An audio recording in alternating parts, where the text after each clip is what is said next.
So welcome to this edition of 22nd Century Management with Ken. Whether you're listening on the podcast or on the YouTube channel, I would encourage you to subscribe or follow it. And during the discussion today, if you have questions for Jon, do me a favor, put them in the comments and we'll get you an answer one way or the other. I'm really fortunate to have with me today, I have Jon Baker. And he is driven by his desire to expose the talent of quieter business people. Jon Baker's become known for activating introverts. With his quietly confident attitude to challenges and vision of balanced teams, Jon inspires business leaders to take action to improve productivity and creativity in their firms. Thanks for joining me today, Jon. Ken, it's great to be here. Thank you so much for inviting me. So you want to give me a little bit more about your background? I gave him the short version. No, absolutely. So for many years, I've been coaching business owners, working with leaders across many different sectors in very different business sizes. I had a long career in corporate, flying around Europe, training sales teams, coaching franchisees with fairly substantial businesses. And then I went one day, to hell with it. I don't want to travel as far. And so I set up my own business working for myself, which has been absolutely brilliant. And it's allowed me to focus on some things that really do matter to me. And over the years, I suddenly realized that the best bits of business, if I can phrase it like that, I was doing is when I was working with people that were introverted or had teams that, you know, the classic, and I've worked with so many people like this where they've gone, I've got a great team of people. Those ones over there will never shut up, but I can never get those ones to speak up. And of course, what we're generally talking about there is where you've got some introverts in your team, you've got some extroverts in the team, and some of them never stop talking, just like I'm doing right now, and others are not. And if you're going to get the most from your whole business, if you're going to get the best results from your team, you need everybody to contribute, because otherwise you run a few risks. Actually, risk number one is you're going to go into what I call, and lots of people call, groupthink, where 2 or 3 people set the agenda, they don't get challenged, and they just shoot off down a particular course, which might be a good course. It's normally not. The second thing, of course, is that you've got some people in the group don't feel engaged, they don't feel valuable, their productivity drops, and as a result, productivity of the whole team drops. And finally, of course, if you've only got some people contributing to the solutions in things like team meetings, then you're only going to get a weaker answer. Whereas if you can get everybody contributing, of course there's going to be a bit of debate, but what you're going to end up with a far stronger solution that lasts for much longer. It's interesting. I agree in so many ways with what you just said, because I see it all the time when you're meeting with people. You got the talkers and the non-talkers, or the extroverts, as you would say, and the introverts. And it's not that the people that aren't talking don't have great ideas. It's just, you got, as you were saying, you got to coax it out of them. So let's talk about meetings, because I have very strong opinions about meetings. I have sat through so many bad meetings in my career as I worked in corporate America. And the worst of them, you just want to get a gun and put it to your head and get it over with, because you want the pain to stop. So let me ask you this question. What goes wrong in most meetings? Well, I think there's a whole range of things goes wrong, but sometimes the meeting's gone wrong before it's even started. In fact, I think a large amount of them gone wrong before they even start. There was no clear purpose. Far too many meetings are held for vague or even forgotten reasons. Oh, we always have a meeting on a Monday. Why? Because we always do. And so there's no clear purpose to it. Nobody's actually getting anything from it. Everyone's sitting around getting frustrated. And you know what? You'd be better off not having it. And there's the kind of meeting as well where there's not a meeting to discuss an issue. There's not a neat meeting where I actually want to listen to you. I just want to tell you what I've decided last week. It's almost like an ego meeting. This is my decision. Well, I'll tell you what, save your time, save everybody else's time, send a video, write them an email. Why do you need to meet up? Why do you need to get, especially in the days when people traveled, why do you need to get people to travel for an hour to come to a meeting, to listen to something they could have read on an email? So I see lots of that going on. Then I see a number of the meetings that are just not structured to deliver on that purpose, if they've got one.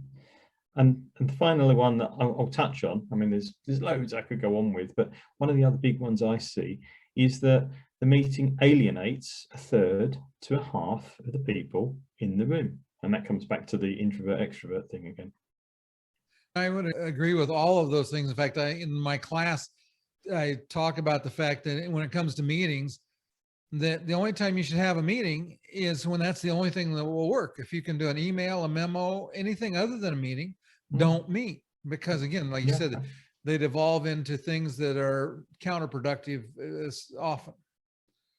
So no, absolutely. And of course, the other thing is then you get a meeting and you come to the end of it and nobody's actually summarized what the actions are. So there's no clear action with what's going on. So what was the point anyway, whether you delivered it or not? And of course, I don't know about you, Ken, but if I'm sitting in a meeting and I think that I haven't got to do what the action I might have promised because nobody's ever going to remember that I said I'd do it, do you think I bother? I do, but I know lots of people don't. Yeah, I would because I'm kind of obsessive about doing what I say I will do. But I have been in meetings where other people made promises that didn't happen. So that kind of leads me into my next question for you. What led you to write the book, Running Meetings That Make Things Happen? Largely because, like you, I've seen so many dreadful meetings, and I wanted to do something about that. So that was the big driver. The second point was I'd been doing a large research program about introverts in business and finding out. So I'd interviewed at this point about 350, 400 people about productivity in business, and about a third of them were not fully productive. And then you unpeel that a little bit and you go, well, why not? And of course, there's loads of reasons, but the most common occurring reasons were where you've got company communication, company culture, and introversion all overlapping. And that was quite interesting because 2 out of 3 of those things are leadership led. Leaders drive the communications, leaders drive the culture. And of course, where do most of the communications happen? Where do these things come head to head? Mainly in meetings. So I started, although the answer to it is far wider than just meetings, but I started by saying, let's focus on meetings. Okay. And so when we're talking about meetings, let me ask this question. How should remote meetings be treated differently from face-to-face meetings? Now, there's a great question. I think the first thing is we're going to go, what is going wrong in a remote meeting? What are the differences to face-to-face? Firstly, you've got some technical barriers. So we've got this thing where I might be speaking. Of course, the way most of the microphone and headphone systems works, if one person's speaking, it's a lot harder to butt in than if we were face to face. And of course, you're sitting on a little matchbox on my screen, and it's harder to notice if somebody just goes, yeah, I want to say something.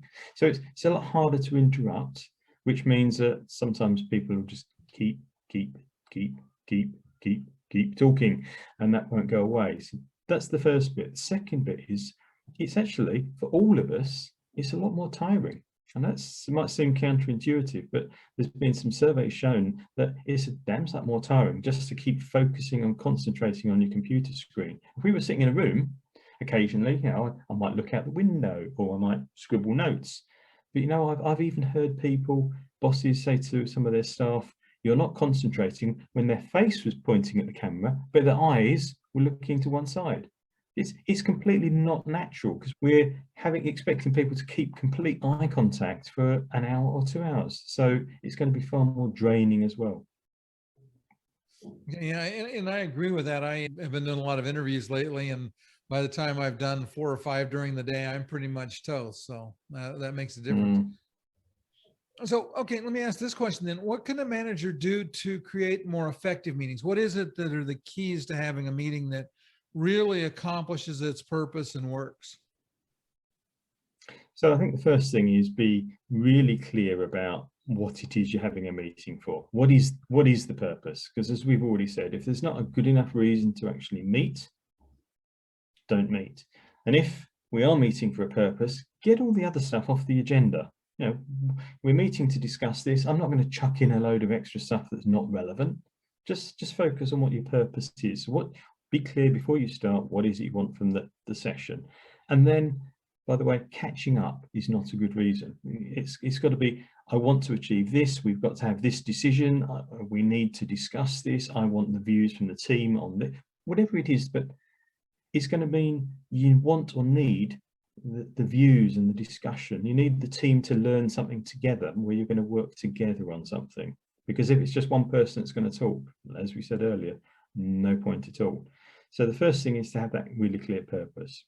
Now, the next thing is quite interesting because it kind of dives into a little bit about the way introverts and extroverts work differently. Extroverts tend to talk to think, and introverts tend to think to talk. So put that into slightly more posh language. Introverts are internal processors and extroverts are external processors. So what does that mean? Typically, if you ask an extrovert a question, words come flying out of their mouth and they answer really quickly. Introverts typically will stop, think about the answer, and they'll try and come out with the most complete, the most structured, the most best answer they can, and then answer back. So what you get, and that's internal processing. So what you can sometimes get with that is a small gap. Many introverts are, because of the way society is, aware of that internal processing gap, and they feel that other people don't like it. They feel that they're slower as a result. And many extroverts, of course, jump in. They see the gap in the conversation, boom, they dive into it. So one of the things you can do for a more effective meeting to engage those introverts is let them know well ahead of time what it is you want them to be thinking about. What am I talking about? Send out the agenda. This is a really old one, Ken, and I'm sure we both learned it when we were 15. Send out the agenda a week in advance and all the data that you want for them to be deciding. And what I've just given you, though, is a better reason than just, oh, send it out because everybody will read it. No, everyone won't read it. Of course they won't. You and I know that. We're all busy people. But typically the introverts will, because they are going to be internally processing. They'll get ready in a way that many extroverts don't. What that means is when they come to the meeting, they are ready to converse, and you've got a much better chance of engaging them to start with. So start with the agenda, and that's what I call give them the gift of time, because this processing gap, if you like, is all about a little bit of time. So give them that gift of time before you start. That's the first one.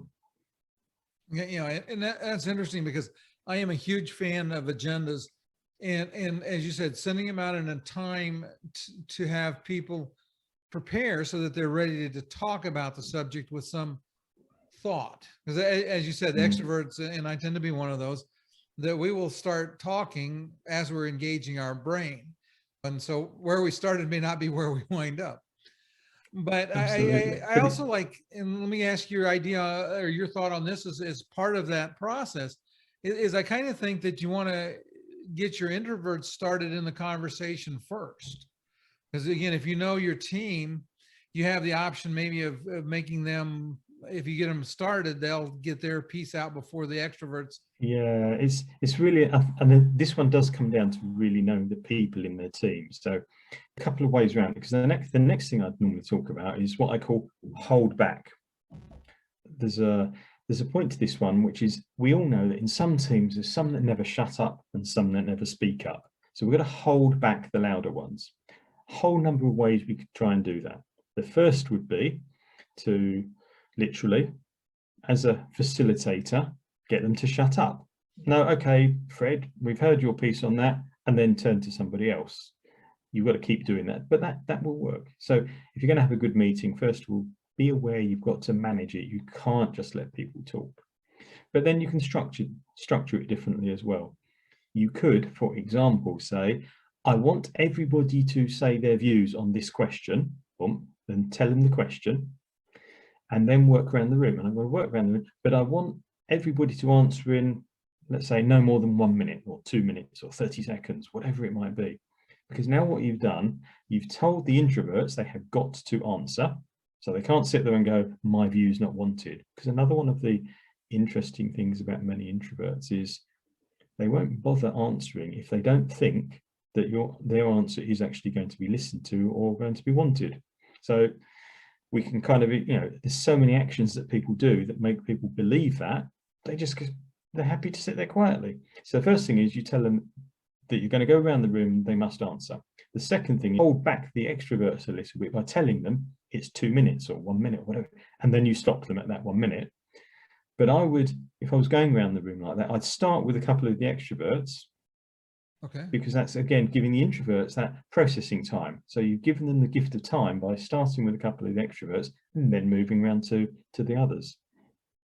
Okay, very nice. I hadn't thought about the fact that the introverts might need the time to get started and to kind of get their engine wound up, so to speak. Going back to Zoom meetings, that's the one thing that you can do is you have the mute all button. So Absolutely. there have been lots of meetings I've been in where I was conducting a meeting and I wanted a mute button for certain people to encourage them to maybe not participate quite as much. Wouldn't it be good if we could go back to real life and have a mute button? Yeah. Okay, you're done. I like that. I like the timer. Maybe one of those little egg timers. With the sand that runs. Absolutely, and some I've known places where they've made some fun of it, and they've actually got a little timer that goes beep beep beep, and of course everyone then laughs because you run over your time. But another way that you can do this is, again, it's about holding back. It's about slowing the pace. Is what I call write it. So you ask the question, but you say nobody is to speak. I want you to write down your answer. Write down your thoughts on. Then you give the question. And you give everybody a minute, say, or 2 minutes to write down the answer. Now, again, what you've done, you've bought the introverts their processing time because they're now writing down their answer. You've held back the extroverts so they're not jumping in on the conversation. But the interesting thing is many of the extroverts now go on and add extra detail because, as you said, the extrovert processing method is exactly as you'd said, talk, talk, talk while they make sense of it. But if you stop them to do that and you make them write it down, you're going to make them structure their thoughts slightly differently. So hold them back a little bit. And then, of course, several things you could do from there. You could work around the room and get everyone to read out what they've written. You could, and that's where the whole post-it note thing comes from. You could go, right, everyone goes and puts their post-it note on the wall, when you then get everybody to, like trainers do, rearrange the notes into groups and all the rest of it. But now what you've got is everybody engaged in what's going on, introvert and extrovert. Once people are engaged, they tend to keep talking a lot more.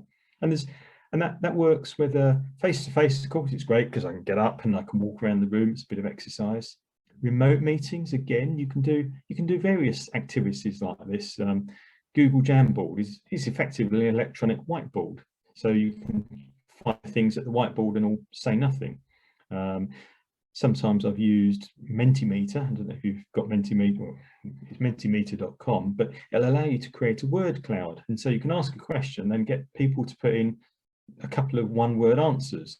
Then you share this screen and all the words that got used the most are the biggest, and you've got a lovely word cloud, which you can then explore as a group of you. So there's ways of doing this remotely as well as face-to-face, but essentially you're slowing the pace at times because at other times, of course, you can speed it up. Okay, yeah, that's a really good suggestion. It's a technique I'm trying to start implementing more often in teaching on Zoom is to have people put comments in the chat box. Yeah, try to build some engagement because again, it's real easy. You can get started as a speaker just running nonstop and you start to lose the engagement. Whereas if you stop and you get them to interact in the chat box, you start to build again back some engagement. Very true. And the other thing particularly with Zoom or any of these electronic systems, you can, whether it's at the beginning, the middle, or the end of a discussion on something, you can test the temperature. Okay, very quick poll. And everyone puts in an answer. And of course, people can be more truthful than putting my hand. Well, I don't want to put my hand up because that's an unpopular one. But putting it on a poll, I can say what I feel. And you can really quickly get, okay, that's how we feel. Let's discuss that a bit further. And then, of course, you can see where you've got to. So using the polling thing, I think, can be really useful as well. And it sharpens everything right down. Okay, very nice. So tell me, where can listeners get a copy of Running Meetings That Make Things Happen? It's on Amazon. All the best things are on Amazon, so my book is too. But so you can go onto Amazon to get that. It's also on my website, which is introvertinbusiness.co.uk. I think it's /how to run meetings that make things happen. But it's on the website. You can certainly get it there.